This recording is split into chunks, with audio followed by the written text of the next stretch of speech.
Okay, this is another quick tutorial, and this time I'm going to explain you how to create animated stamps, those stamps that you see everywhere on DeviantArt.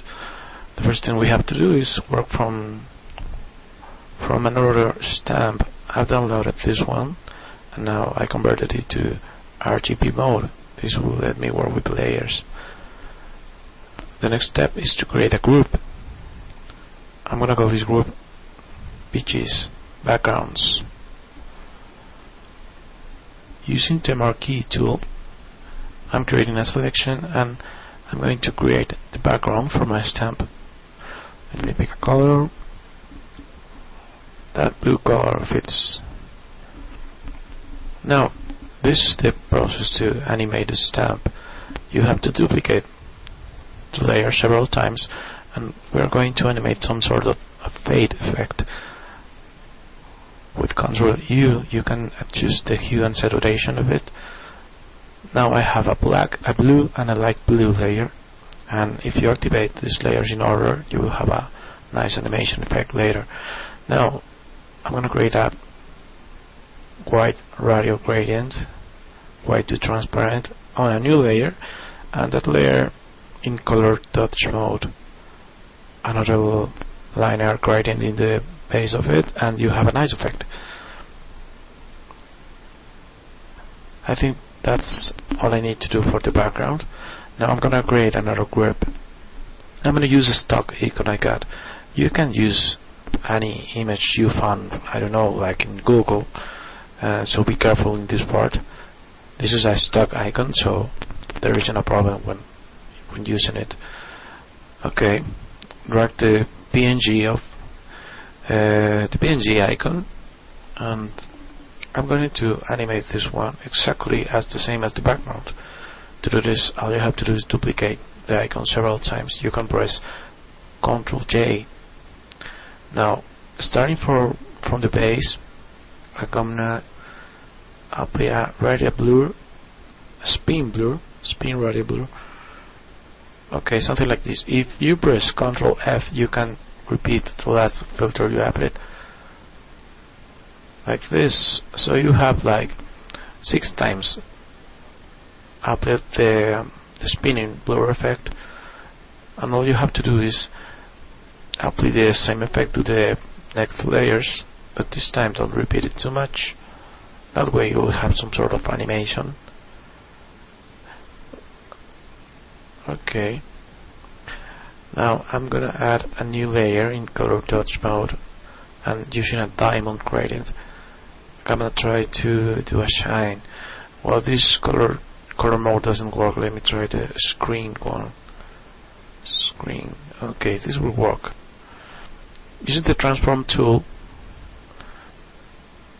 I'm gonna create something like this. I'm gonna duplicate with Ctrl J. I have 2 layers of this shiny thing, 3 layers.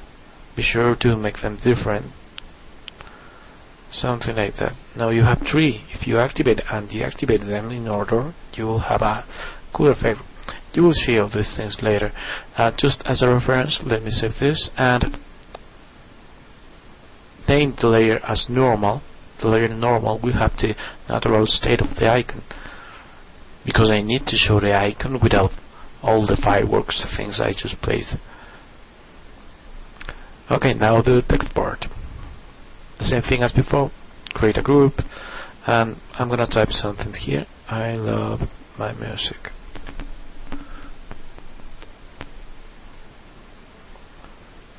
Okay.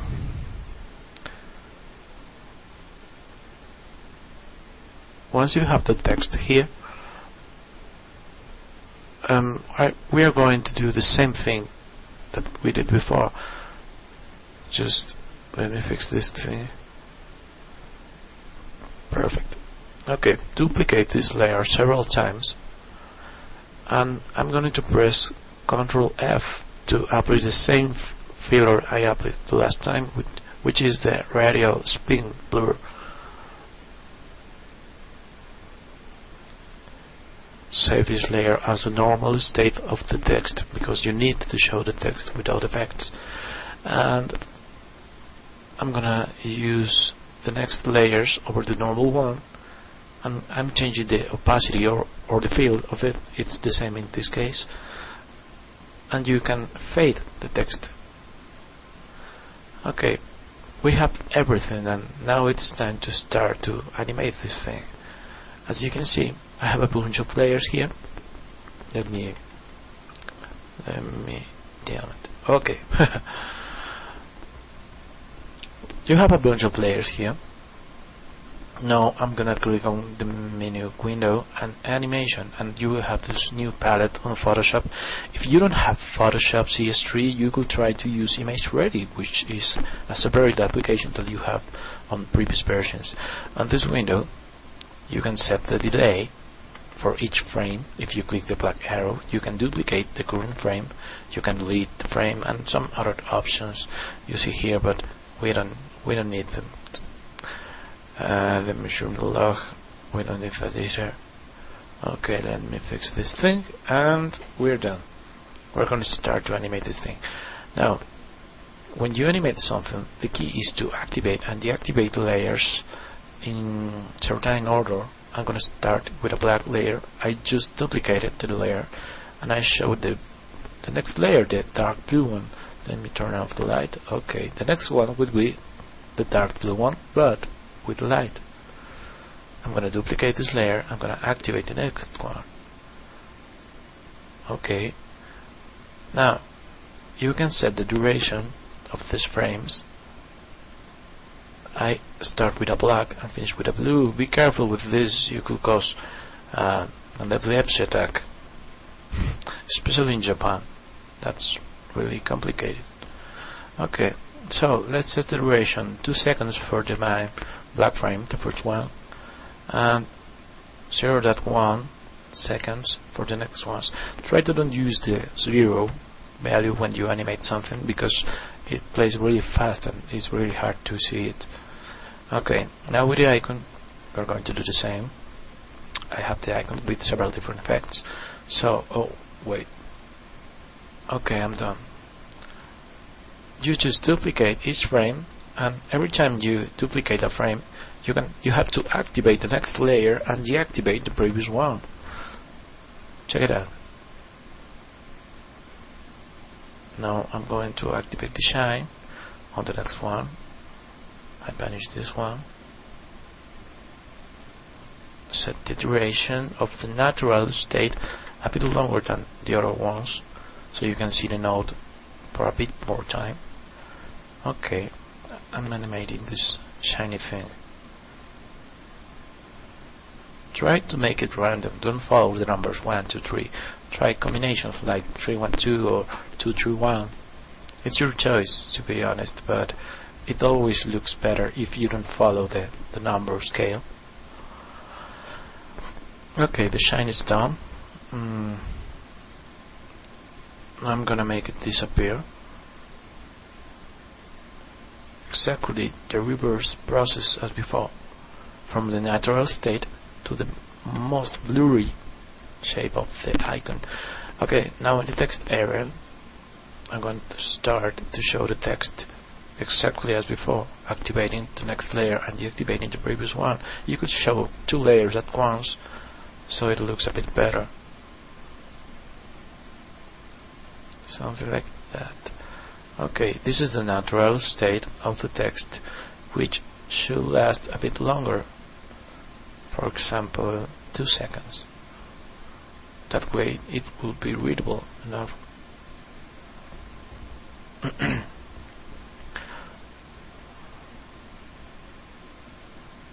Now what I'm going to do is to make it vanish. I could try the reverse process. This is just a shine effect. Okay, these are the same. Something like that.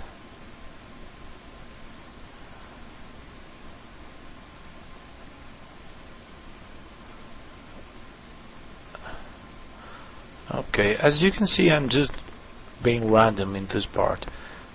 You will see the final result later. This requires some sort of experimentation from your part. You need to experiment. with several things. Okay, the text is done. Now we're going to try something cool here.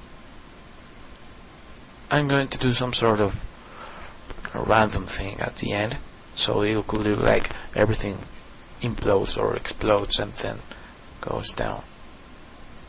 Okay, I set to 0 seconds the delay so it can play real fast. I'm activating and deactivating random layers. You don't have to follow an order.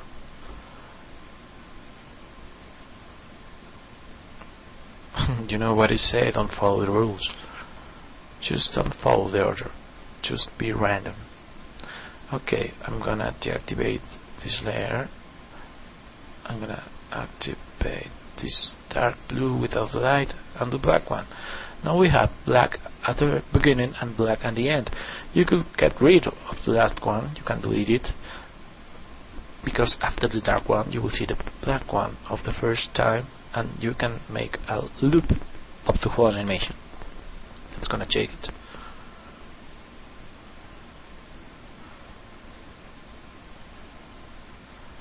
Okay, it looks good enough. That's the effect. Okay, you could try something different at the end. If you want to create some sort of cool effect, you could just try to be random. What I'm going to do is to play a bit more with random stuff, duplicate again layer and activate and deactivate stuff.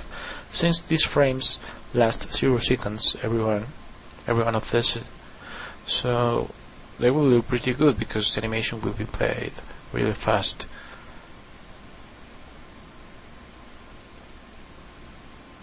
Let me check which one of these could work to start from.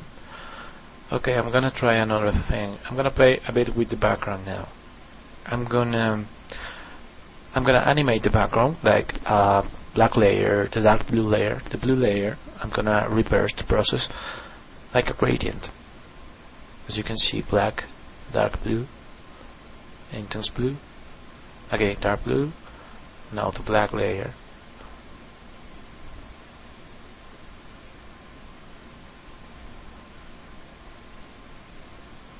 Like a scale.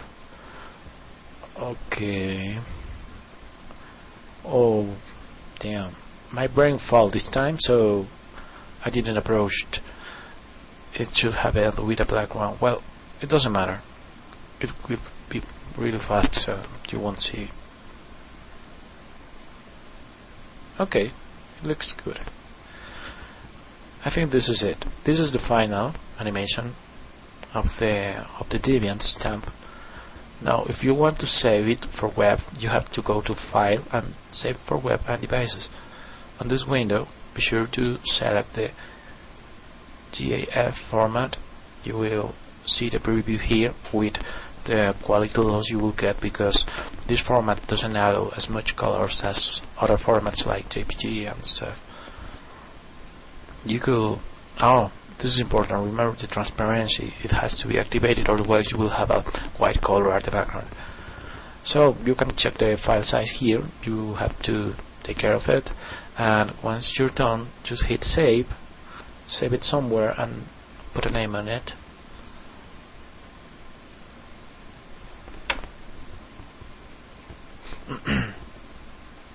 Okay, it's done. It's outside this window. Let me open it so you can see how it will look. Okay, this is the final result, and that's the end of this tutorial. I hope you liked it, and stay tuned for more. Bye.